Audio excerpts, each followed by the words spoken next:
ये वाली कहानी है दोनों स्टूडेंट की, जो कि सेम ही क्लास में थे, सेम ही बेंच पर बैठते थे, सेम ही सिलेबस को फॉलो करते थे। लेकिन जैसे ही एग्जाम डे के दिन उनका रिजल्ट निकला, तो पहले वाले स्टूडेंट का रिजल्ट देख के सब लोग हैरान हो गए।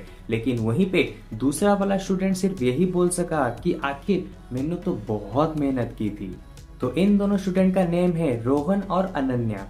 रोहन जो कि एक हार्ड वर्किंग लेकिन एक कंफ्यूज लड़का था, लेकिन वहीं पे अनन्या एक शांत स्वभाव वाली और बहुत ही ज्यादा स्मार्ट लड़की थी।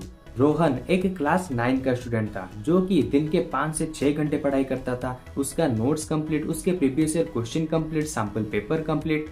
रात को लेट तक पढ़ना, सुबह जल्दी उठ के फिर से पढ़ना, दिन भर में रिवाइज करो, नए नए चैप्टर्स को पढ़ो। लेकिन इतना सब कुछ करने के बाद भी उसे समझ कुछ नहीं आता। रोहन हमेशा बोलता था, मैं तो इतना पढ़ता हूँ, रात को सोना भूल जाता हूँ, खाना भूल जाता हूँ, लेकिन एग्जाम के बाद जब रिजल्ट आते हैं तो मेरा रिजल्ट आखिर इतना ज्यादा खराब क्यों होता है।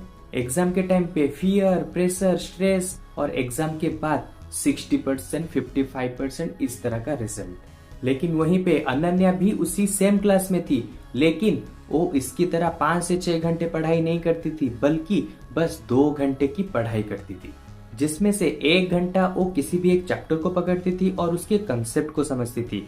बाकी का आधा घंटा उसके अंदर वो रिवीजन करती थी और बचे हुए आधे घंटे के अंदर वो उसके ऊपर बस क्वेश्चन वगैरह को प्रैक्टिस करती थी। ना तो देर रात तक बैठ के पढ़ते रहना, ना तो सुबह जल्दी उठ के फिर से पढ़ना, ना तो कोई प्रेशर, ना तो कोई फियर, स्ट्रेस, ऐसा कुछ भी नहीं। अनन्या एक चीज हमेशा कहती थी, ज्यादा पढ़ना जरूरी नहीं है, क्वालिटी तरीके से पढ़ना जरूरी है। और फिर एग्जाम के बाद का रिजल्ट आया 95%। पूरा का पूरा उसके स्कूल के फ्रेंड्स यहाँ पे दंग रह गए कि आखिर ये 2 घंटे पढ़ने के बाद भी इतने अच्छे रिजल्ट कैसे ला पा रही है। रोहन ने एक बार अनन्या से पूछा कि आखिर तुम सिर्फ 2 घंटे पढ़ के इतने अच्छे रिजल्ट कैसे ला पा रही हो। तो यहाँ पे अनन्या ने सिंपल सा कहा कि मैं यहाँ पे इन तीनों मिस्टेक को अवॉइड करती हूँ, जिसकी वजह से मैं 2 घंटे पढ़ने के बाद भी इतने अच्छे रिजल्ट ला पा रही हूँ। जिसमें कि पहली गलती, मैं एक ही दिन में सभी सब्जेक्ट को नहीं पढ़ती हूँ, बल्कि एक ही दिन में एक ही सब्जेक्ट को पढ़ती हूँ। दूसरी वाली गलती, मैं सिर्फ पढ़ते टाइम रीडिंग नहीं करती बुक को पकड़ के, उसके साथ साथ मैं एक्टिव रिकॉल भी करती हूँ, जिसकी वजह से मैं जो भी पढ़ती हूँ वो मेरे लॉन्ग टर्म मेमोरी में एक ही साथ यहाँ पे सेव हो जाता है। और लास्ट वाली गलती, जो कि ज्यादातर स्टूडेंट करते हैं लेकिन मैं उससे अवॉइड करती हूँ, जो कि है एग्जाम के लिए कुछ यहाँ पे पेंडिंग छोड़ देना।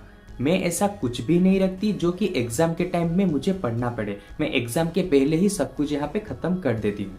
और फिर अनन्या ने रोहन को बताया एक टॉपर फॉर्मूला, जिसमें कि पहला वाला फॉर्मूला है कॉन्सेप्ट फर्स्ट, यानी कि तुम कोई भी चैप्टर को पढ़ रहे हो तो उसके पीछे के कॉन्सेप्ट को पहले समझो। सेकंड नंबर पे है एक्टिव स्टडी, यानी कि जब तुम किसी भी चीज को पढ़ रहे हो तो यहाँ पे सिर्फ उसे रीडिंग करने मत बैठो, उसके साथ साथ तुम जो भी पढ़ रहे हो अपने बुक को बंद करो, देन कुछ ही मिनट के अंदर तुमने जो भी याद रखा है उसको एक कॉपी के ऊपर लिखने की स्टार्ट करो। इस तरह से तुम्हारा एक्टिव होता है तुम्हारा नर्व सिस्टम, यानी कि तुम्हारे ब्रेन का लॉन्ग टर्म मेमोरी, जिसकी वजह से तुम जो भी पढ़े होगे वो तुम्हें बहुत ही इजीली तुम्हारे ब्रेन के अंदर सेव हो जाएगा।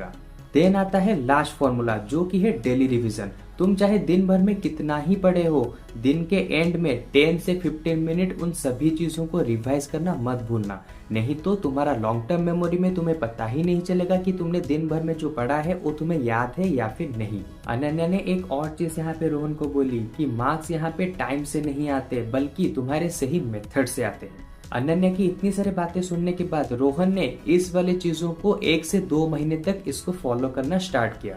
और फिर नेक्स्ट एग्जाम का रिजल्ट जब निकला, उसके मार्क्स सीधा 78% से 89% तक पहुंच गए। तो रोहन यहाँ पे समझ गया कि प्रॉब्लम मैं नहीं था, बल्कि मेरे पढ़ने के तरीके में प्रॉब्लम था। और ये पूरे के पूरे कहानी में ये रोहन जो है वो बिल्कुल ही तुम हो, क्योंकि तुम्हें लगता है कि मेरे अंदर कमी है, मैं पढ़ नहीं पा रहा हूँ, लेकिन नहीं, कमी तुम्हारे मेथड में है। तुम बस अपने मेथड को चेंज करो और तुम्हें अपने आप से ही पता लग जाएगा कि आखिर तुम्हारे अंदर कितनी कैपेबिलिटी है कि तुम इजीली 90% को अचीव कर सकते हो। अगर तुम भी रोहन की तरह सोचते हो कि मैं ज्यादा पढ़ूंगा, दिन में 6 घंटे, 5 घंटे, 10 घंटे, तो मुझे ज्यादा मार्क्स आएंगे, तो एक चीज को यहाँ पे याद रखो, smart study beats hard study. और अगर तुम्हारे फ्रेंड सर्कल में कोई भी इस तरह से 5 से 6 घंटे, 10 घंटे दिन भर में पढ़ाई कर रहा है, लेकिन उसके रिजल्ट में यहाँ पे इम्प्रूवमेंट नहीं है, तो उसके पास इस वाले वीडियो को जरूर से भेजना, ताकि उसको भी पता चल सके कि रोहन बन के तुम रिजल्ट को अचीव नहीं कर पाओगे, बल्कि अनन्या बन के तुम एक अच्छे से रिजल्ट को यहाँ पे अचीव कर सकते हो। तो चलो आज के इस वाले वीडियो में बस इतना ही। होपफुली तुम्हें ये वीडियो में बहुत कुछ समझ आ चुका होगा और तुम ये भी जान चुके होगे कि आखिर किस तरह से तुम अनन्या की बात मान के रोहन होने से बच सकते हो।